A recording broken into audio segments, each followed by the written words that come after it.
Estamos siguiendo la lectura del libro Las dos repúblicas o Roma o los Estados Unidos. Estamos en el capítulo 23 que lleva por título Protestantismo verdadero y falso en su cuarta parte. Calvinismo en Escocia. Se dijo anteriormente que antes de su muerte, Calvino tenía la satisfacción de saber que su sistema de gobierno eclesiástico se había adoptado en Escocia. Sin duda, esto le proporcionó mucha satisfacción en verdad, pero si solo hubiera podido vivir para ver el momento en que ese sistema estaba funcionando en Escocia de acuerdo con su ideal perfecto, bien podemos creer que hubiera llorado bastante en la plenitud de su inefable alegría. Desde 1638 hasta 1662, bajo los Covenanters, el sistema calvinista era supremo en Escocia, y la arrogancia de las pretensiones de los ministros y la disposición con que se concedieron estas pretensiones, el espantoso concepto de la deidad que fueron inculcado y la ausencia de toda expresión de opinión contraria, las intrusiones en el dominio del magistrado, la irritante interferencia en cada detalle de la vida familiar y comercial y la paciencia con la que fue soportado son para un lector inglés igualmente asombroso. Reconocemos, dijeron ellos, que de acuerdo con la latitud de la palabra de Dios, que es nuestro nombre, se nos permite tratar de manera eclesiástica del mayor y el más pequeño, desde el trono del rey, que debería establecerse en justicia, a la balanza del comerciante, que debe usarse con fidelidad. La liberalidad de la interpretación dada a esto solo se puede juzgar después de un minuto de lectura. De hecho, fue una de las tiranías más detestables de la historia vista en la tierra. Cuando el Scotch Kirk estaba en la cima de su poder, podemos buscar en la historia en vano cualquier institución que pueda competir con él, excepto la Inquisición española. Entre estos dos hay una estrecha e íntima analogía. Ambos eran intolerantes, ambos eran crueles, ambos guerreaban contra las mejores partes de la naturaleza humana y ambos destruyeron todo vestigio de libertad religiosa. Puritanismo y la teocracia de Nueva Inglaterra. Después de Escocia, fue en la Nueva Inglaterra puritana donde el sistema calvinista de gobierno casi alcanzó su ideal. El ascenso de los puritanos fue así. Para escapar de las persecuciones de María, en su intento de restaurar el catolicismo como la religión de Inglaterra, muchos miembros de la Iglesia de Inglaterra huyeron a Alemania. El culto de estos, mientras en el exilio, fue conducido por algunos con los ritos de la Iglesia de Inglaterra, como se estableció bajo Eduardo VI, mientras que otros adoptaron la forma de culto suizo o calvinista. Esto provocó una división y mucha contención entre ellos. El escenario principal de estos disturbios fue Frankfurt. John Knox tomó el liderazgo de aquellos que se inclinaban por el calvinismo, mientras Cox, que luego se convirtió en obispo de Ely, fue el principal de quienes defendieron las formas de la Iglesia de Inglaterra. Aquellos que mantuvieron la forma inglesa de adoración fueron llamados conformistas, y aquellos que abogaban por las formas calvinistas fueron llamados inconformes. Las contiendas finalmente se volvieron tan amargas que los conformistas empujaron a los inconformes fuera de la ciudad. En la acción de Isabel, en noviembre de 1558, los exiliados regresaron a Inglaterra llevando consigo sus diferencias. Allí, los inconformes adquirieron el sobrenombre de puritanos. Un puritano, por tanto, era un hombre de moral severa, calvinista en doctrina y no conformista con las ceremonias y disciplinas de la Iglesia de Inglaterra, aunque no se separaron totalmente de ella. Aún más que esto, no solo no estaban separados de la Iglesia de Inglaterra, pero no era el propósito de los puritanos separarse de la Iglesia o del gobierno de Inglaterra. Su propósito era permanecer en y ser parte de ambos, para reformar ambos y crear y establecer en su lugar una iglesia puritana de Inglaterra y un gobierno puritano de Inglaterra.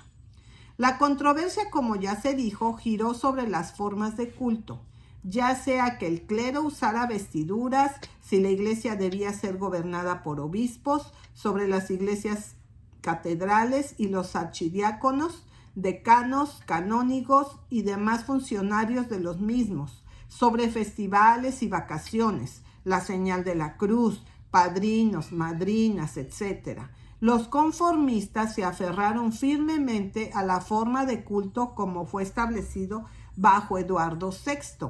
Los puritanos insistieron en ir a la longitud completa en la renuncia a todas las formas restantes y ceremonias.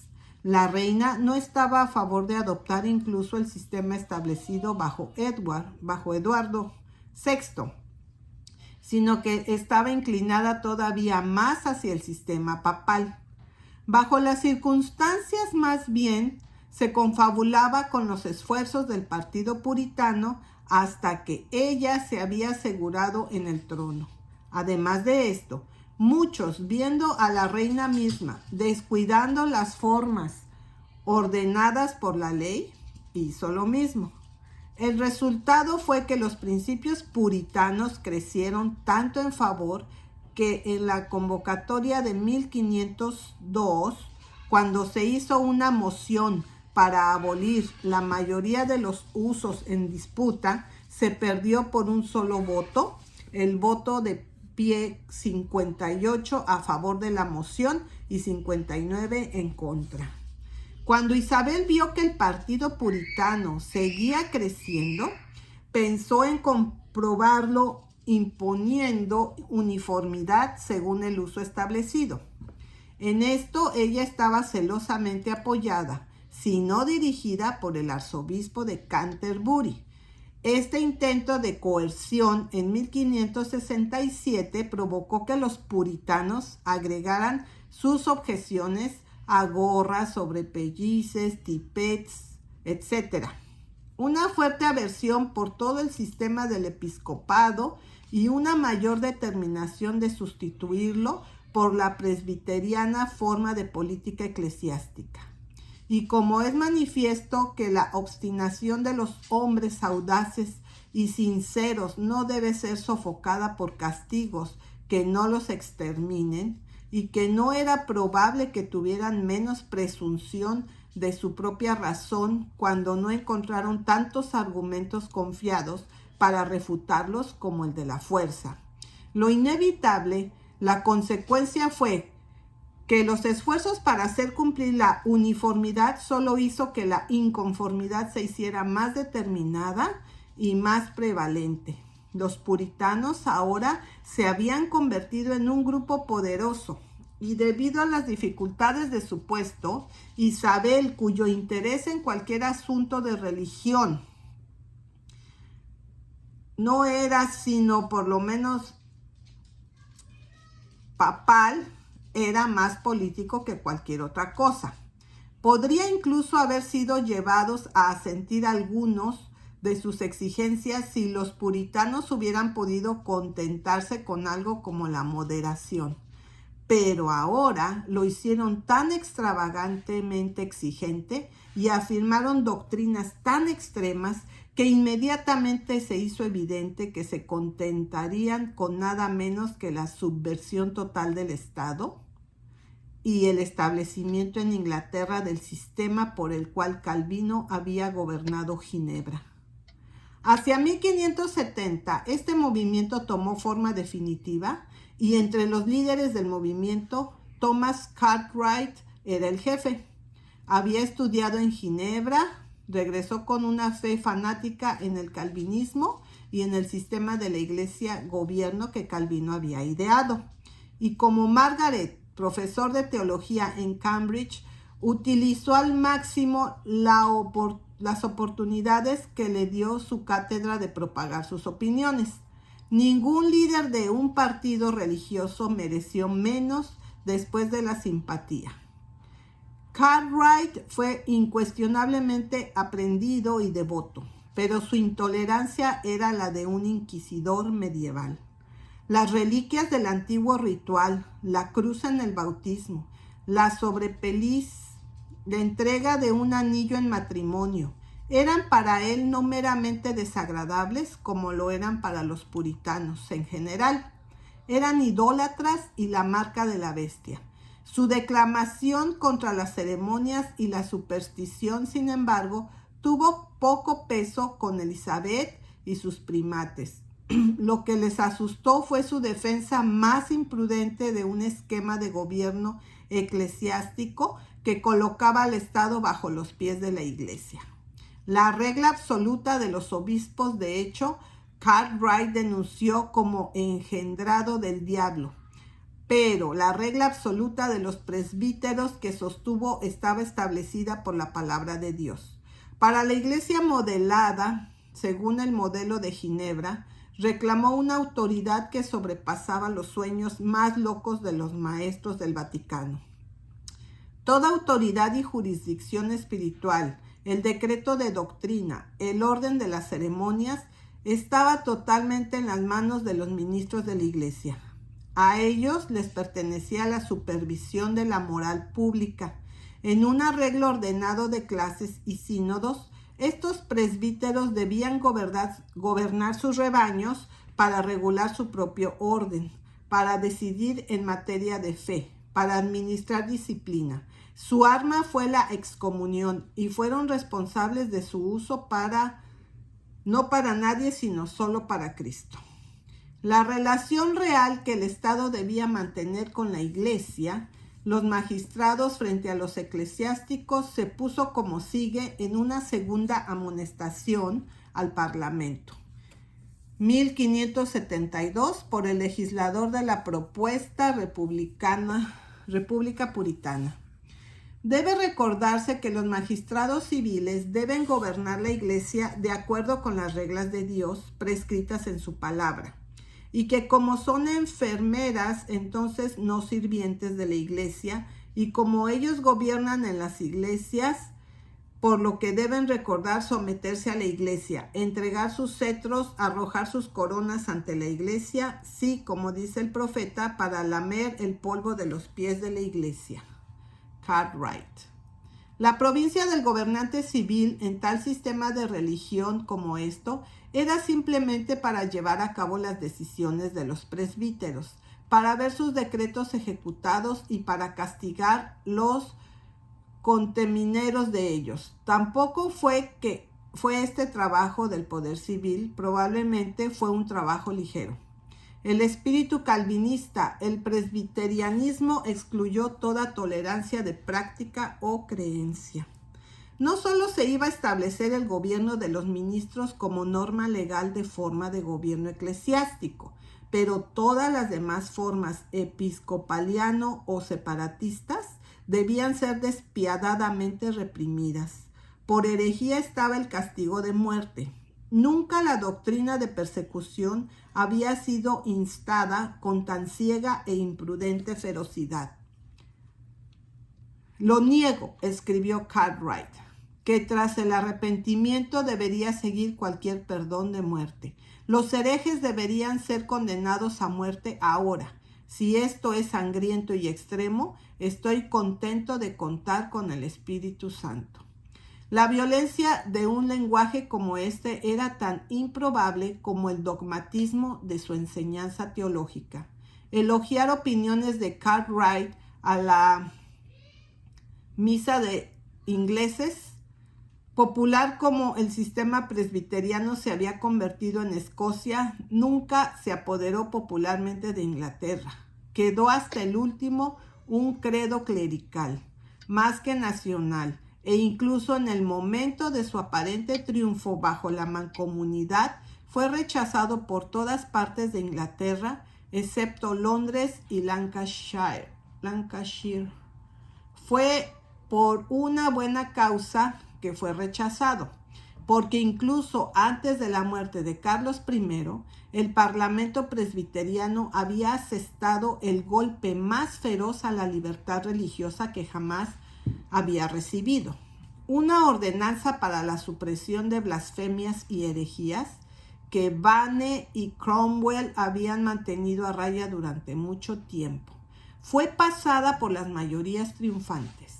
Cualquier hombre ejecutó este terrible estatuto, negando la doctrina de la Trinidad o de la divinidad de Cristo, o que los libros de las Escrituras son la palabra de Dios, o la resurrección del cuerpo, o un día futuro de juicio, y negándose en el juicio a abjurar de su herejía, sufrirá el dolor de muerte. Cualquier hombre que declare, entre una larga lista de otros errores, que el hombre por la naturaleza tiene libre albedrío para volverse a Dios, que hay un purgatorio, que las imágenes son legales, que el bautismo infantil es ilegal.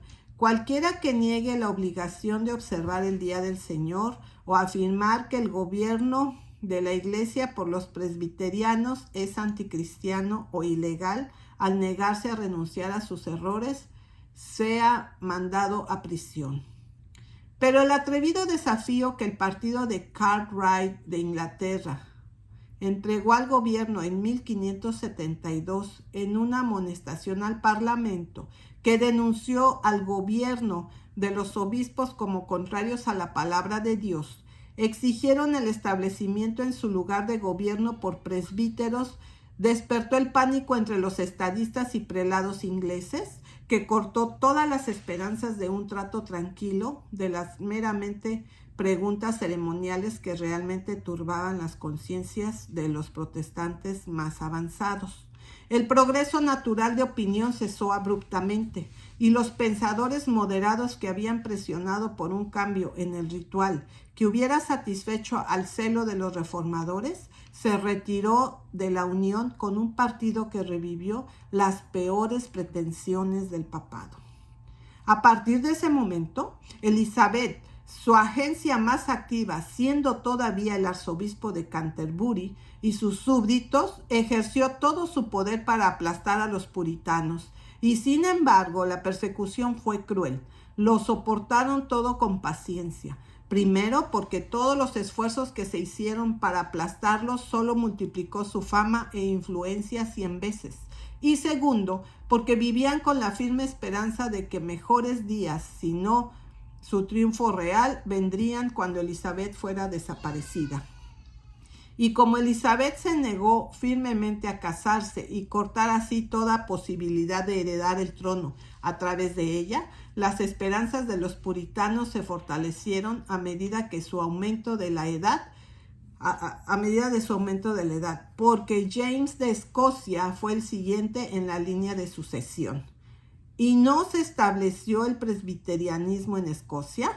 ¿Y acaso no se quitó su sombrero escocés y levantando sus manos al cielo declaró: alabo a Dios porque nací en el tiempo de la luz del Evangelio y en un lugar como para ser rey de tal iglesia, el más sincero kirk, más puro, del mundo? La iglesia de Ginebra guarda Pache y Yule, Pascua y Navidad. ¿Qué tienen para ellos? Ellos no tienen ninguna institución. En cuanto a nuestro vecino Kirk de Inglaterra, sus servicios son una misa maldicha en inglés. No quieren nada de la misa más que los levantamientos. Les encomiendo mis buenos ministros, médicos, ancianos, nobles, señores y varones, que se mantengan firmes en su pureza y exhorten al pueblo a hacer lo mismo. Y yo, en verdad, mientras tenga vida, mantendré lo mismo. Y no había mentido. En 1591 escribió una carta a Isabel solicitándole mostrar favor al señor Cartwright y a sus hermanos, debido a su gran conocimiento y viajes fieles en el Evangelio. ¿No era Santiago, por tanto, un buen presbiteriano? ¿Y no pondría seguramente a los puritanos en su posición codiciada durante mucho tiempo en Inglaterra? Isabel murió el 2 de marzo de 1603 y fue sucedida de inmediato por Santiago o James. Antes de irse de Escocia a Londres para ser coronado rey de Inglaterra, dio gracias públicamente a Dios en la iglesia de Edimburgo, que estaba dejando tanto Kirk y el reino en ese estado que no pretendía alterar ningún camino, sus súbditos viviendo en paz. Esto, sin embargo, así como el discurso antes citado, no fue sino una parte de ese reinado del que James, o Santiago, se enorgullecía él mismo. Había sido criado bajo la disciplina calvinista en Escocia y tuvo suficiente, y como una cuestión de hecho, estaba muy contento de tener la oportunidad de soltarse de toda influencia presbiteriana y puritana. Y esta oportunidad solía estar llena cuando llegó a Londres. Él llamó a una conferencia de los dos partidos de la iglesia en la que abiertamente tomó su posición por el episcopado y la iglesia de Inglaterra como lo era, y renunció a toda conexión con los puritanos o favor para ellos. Les dijo a los puritanos en la conferencia: si esto es todo lo que de su parte tienen que decir, los haré que se conformen, o los sacaré de la tierra, o peor los colgaré. Eso es todo. No mucho después declaró en su Consejo de Estado que la cuna de su madre y la de él habían sido embrujadas por un demonio puritano, que él temía que no lo dejara en la tumba, y que lo haría arriesgar su corona, pero reprimiría a los maliciosos espíritus. En consecuencia, emitió una proclama ordenando a todos los puritanos que se amoldaran o sufrieran el pleno extremismo de las leyes, y el arzobispo de Canterbury lo siguió con un rigor implacable.